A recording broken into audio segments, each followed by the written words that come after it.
मतलब बाजू में समस्या क्या है पहले ये बताओ मेरे को, फिर मैं आपको एक्सरसाइज बताती हूँ। इसमें दर्द है यार, और क्या समस्या है? यहाँ पे दर्द है और ये तो करो बोला हाथ। अच्छा। बताओ, लेट के देखा भी करें। और वो बाजू उठने में भी टेढ़ा प्रॉब्लम। होगा हाँ टेढ़ा हो गया। तो आप है ना थोड़ी सी जैसे सीरियल वाइज मतलब एक्सरसाइज लगातार, जैसे एक तो आप मेरे को कल करके दिखाते कि भाई ये करके ये ऐसे करना, वो कर रहे थे। अब आप है ना धीरे धीरे दोनों हाथ कंधे पे रखो और जितना झटके के साथ आप ला सकते हो ना उसको ऐसे बाहर की तरफ लाओ। हाँ 10 बार करो। 1 2 3 4 5 5। ठीक है कोई बात नहीं, 5 कर सकते हो आप, है ना। फिर आप दोनों हाथों को थोड़ा सा खोल लो सामने और उंगलियों का ना एक एक और यूं, ठीक है। हाँ जितनी भी बार आप अपनी मर्जी से 5 10 जितनी भी बार करो। मतलब इसमें क्या है, जैसे आप एक एक्सरसाइज करते करते ये महसूस कर जाओ कि अब आगे नहीं होगी तो कोई बात नहीं, अब फिर हम दूसरी एक्सरसाइज पे आएंगे, लेकिन लगातार इसको थोड़ा सा चला के रखेंगे कि जैसे वही रामदेव जी कहते हैं ना, जैसे हम अगर मान लो दूध को उबलना रख देंगे और थोड़ा थोड़ा हम उसको करके और फिर हम रुक जाएंगे। अब आप एक बार दोबारा धीरे धीरे कंधे पे रखो, हाथ रखो, ऊपर की तरफ ले जाओ एक एक हाथ को, दोनों को मतलब एक साथ। हाँ ठीक है, जैसा भी आपसे होए, जैसे थोड़ा थोड़ा, जैसे आप एक दिन इतना लेके जाओगे है ना, थोड़ी देर में लेके जाया जाए, फिर आप नीचे लाओ धीरे धीरे, वापस अपने कंधे पे रख लो। ऐसे करके आप जरा करके देखो, 5 बार कर सकते हो। हाँ धीरे धीरे।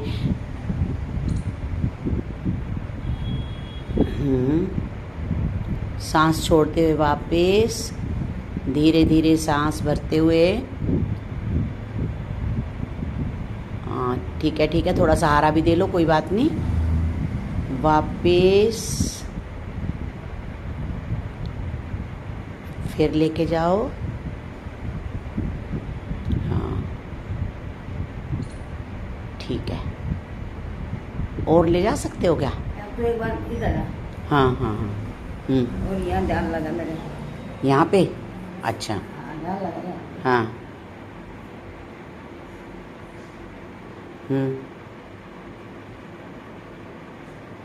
हाँ कट हो रहा है। हाँ ठीक है, ये मैं अगले दिन आपको कट के बारे में भी और अच्छी तरह पूरी जानकारी बताऊंगी, ठीक है। अब आप जैसे ये है ना ये वाला, ये कंधे पे ही रखो, हाथ कंधे पे ही, और फिर थोड़ा सा दोनों हाथों को फिर साइड में लेके जाने की कोशिश करो, जैसे आप पीटी करते थे। हाँ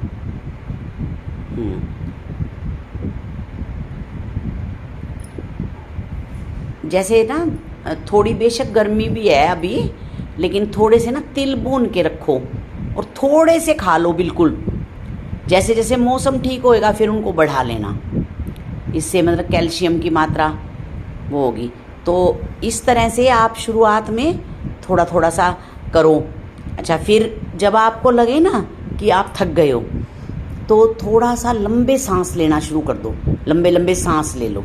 अगर आप लंबे लंबे सांस ले रहे हो तो भी आपका एक्सरसाइज में ब्रेक नहीं मानना जाएगा कि भाई आप लगातार कर ही रहे हो। फिर जैसे अभी तो आपने मेरे सामने ही ब्रेकफास्ट किया है, अगर ब्रेकफास्ट ना कर रखा हो जब कर रहे हो तो थोड़ा बहुत कपालभाति कर लो बीच में। कपालभाति करते थक जाओ तो अनुलोम विलोम कर लो।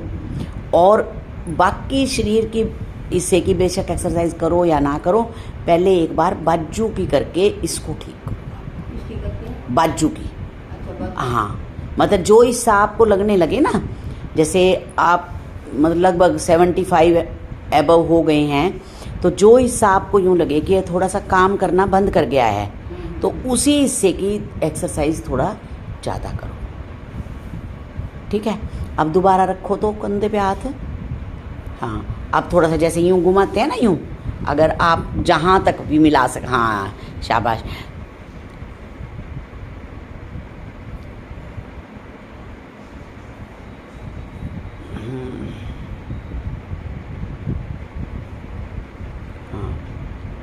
अब जैसे अब तो हमने बाहर से लाके कोनियों पे मिलाया, अब उल्टा जैसे घड़ी की उल्टी दिशा में जैसे ये कर रहे थे ना हम, अब यही हूँ।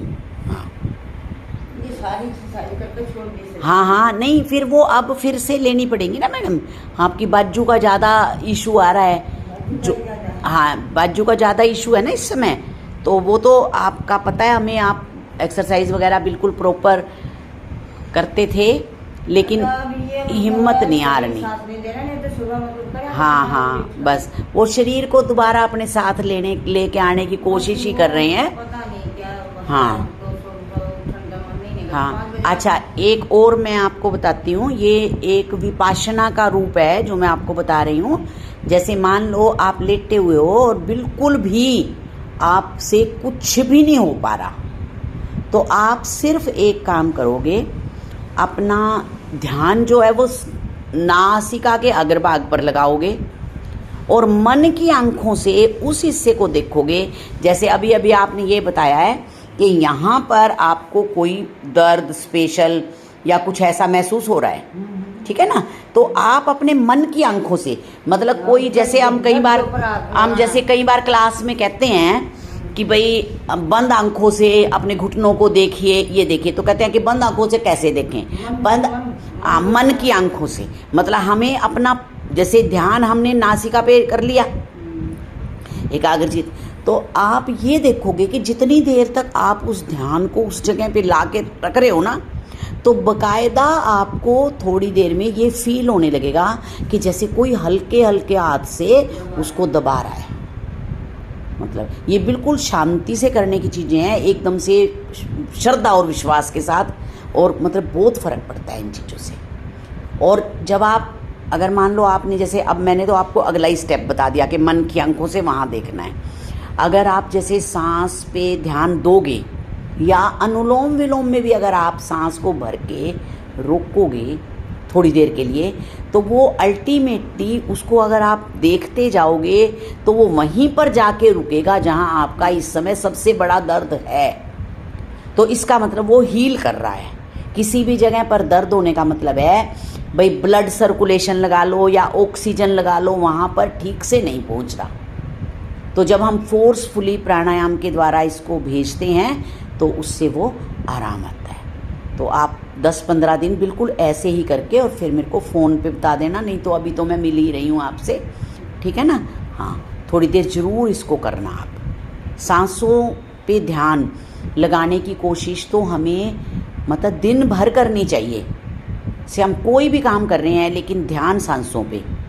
आपका तो भगवान की दया से काफ़ी माइंडफुलनेस है, कोई प्रॉब्लम नहीं है, लेकिन फिर भी जैसे अगर हम अपने सांसों पे ही ध्यान रखेंगे ना दया मैडम, तो हमें आगे पीछे दाएं बाएं की कोई चीज़ें भी कुछ भी नहीं, मतलब किसी चीज़ का ध्यान ही नहीं आता बिल्कुल भी। फिर वो धीरे धीरे सांसों पे ध्यान लगाते लगाते, सांस ही भगवान है यूँ लगा लो, धीरे धीरे फिर हमारा एकाग्रचित हो जाएगा, हम एक ही जगह पर ध्यान लगा पाएंगे, ठीक है ना। तो देखो आप बहुत हिम्मत वाले हो, और भी अच्छी तरह से एक बार ज़ोर से हंस के दिखाओ ज़ोर से। अगर हमारी दया मैडम क्लास में हो, योगा क्लास में, तो हास्यासन तो हमारा बहुत ही अच्छा हो जाए, बहुत बढ़िया वाला। मतलब इनसे हमने ये सीखा है कि कितना भी दर्द हो उससे हम दर्द से ग्रस्त हो सकते हैं, ठीक है।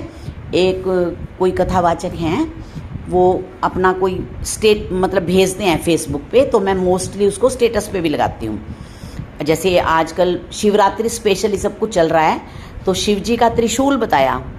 शिव जी का त्रिशूल है, और त्रिशूल का मतलब है, शूल मैंने कांटे 3 तरह के, दैहिक, दैविक, भौतिक। शरीर हमारा परेशान हो रहा है, दैविक कई बार हम सोचें कहते हैं भी ऊपर से है कुछ, मतलब भाई ग्रह दशा या जो भी है, ओपरा जो कुछ भी, और भौतिक वो है जब हमें किसी चीज़ की कमी होती है, रुपए पैसे से संबंधित, या हमारे पास ये नहीं है हमारे। तो ये तीनों शूल हैं, ये हरदम व्यक्ति को चुभते रहते हैं, ठीक है। तो उसके साथ ही शिव जी क्या ले रहे हैं, डमरू ले रहे हैं कि इन 3 शूलों के होते हुए भी मैं डमरू बजा सकता हूँ, मतलब मैं आनंद में रह सकता हूँ। 3 शूलों के होते हुए भी मैं आनंद में रह सकता हूँ, ठीक है। फिर उसके बाद उन्होंने कहा कि हम किसी रोग से ग्रस्त हो सकते हैं, किसी अभाव से ग्रस्त हो सकते हैं, किसी चीज़ की गिरफ्त में आ सकते हैं। हम हो गए ग्रस्त हो गए, हमारे हाथ की बात नहीं है। जैसे अब हमारे ऊपर कोई बीमारी आ गई, हमारे हाथ की बात नहीं है ये, ठीक है। लेकिन हम उससे त्रस्त ना हों, उससे भयभीत ना हों, उसके अंदर ही ना उलझ के रह जाएं। हम ग्रस्त हो सकते हैं, बट त्रस्त हो या ना हो ये हमारे हाथ की बात है। तो हमें त्रस्त नहीं होना किसी भी चीज़ से। कहते हैं हारिए ना हिम्मत, बिसारिए ना राम। तो फिर आपको कोई चीज़ नहीं हरा सकती, ठीक है। चलो, जय श्री राम।